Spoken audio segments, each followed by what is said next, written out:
అరే చిన్ని మహేష్, చిన్ని విరాట్ ఈ పాడుబడ్డ ఇంట్లో పెద్ద దెయ్యం ఉంటుందంట. మా తాత చెప్పాడు. అది నిజమో కాదో ఈ రాయి తీసుకుని ఆ పాడుబడ్డ ఇంటిని కొడదాం. అప్పుడు దెయ్యం వస్తుందో రాదో చెక్ చేద్దాం. సరే ఫస్ట్ నేను ఈ రాయి తీసుకుని ఆ పాడుబడ్డ ఇంటిని కొడతా.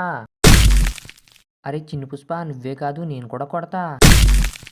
అరే దొంగ పిల్లలారా, మీరిద్దరే కాదు నేను కూడా కొడతా. అరే దొంగ వెధవల్లారా, అందరూ కలిసి నా ఇంటి మీద రాళ్ళు వేస్తారా? ఉండండ్రా, నేను మిమ్మల్ని తినేస్తా. అరే చిన్న పుష్ప, నువ్వే కదరా నా ఇంటి మీద ఫస్ట్ రాడ్ వేసింది. ఆగరా, నేను నిన్ను తినేస్తా. వామ్మో ఫ్రెండ్స్, నన్ను కాపాడండి. అరే చిన్ని మహేష్, నిన్ను కూడా తినేస్తా. వామ్మో ఫ్రెండ్స్, నన్ను కాపాడండి. అరే చిన్ని విరాట్, లాస్ట్‌గా నువ్వే ఉన్నావు. నిన్ను కూడా నేను తినేస్తా. వామ్మో విరాట్ అన్న, ఎక్కడున్నా నన్ను కాపాడు. నాకు చాలా భయంగా ఉంది. అరే చిన్ని విరాట్, నువ్వేం భయపడకు, నేనొచ్చేసాను. అరే ఫ్రెండ్స్, ఈ దెయ్యం ఈ చిన్ని విరాట్‌ని తినకుండా ఉండాలంటే త్వరగా ఈ వీడియో చూస్తున్న వాళ్ళందరూ ఛానల్‌కి లైక్ అండ్ సబ్స్క్రైబ్ చేసుకోండి. అలాగే తొందరగా కామెంట్ సెక్షన్‌లో హెల్ప్ అని కామెంట్ చేయండి. త్వరగా చేయండి. ఈ చిన్ని విరాట్‌ని కాపాడండి.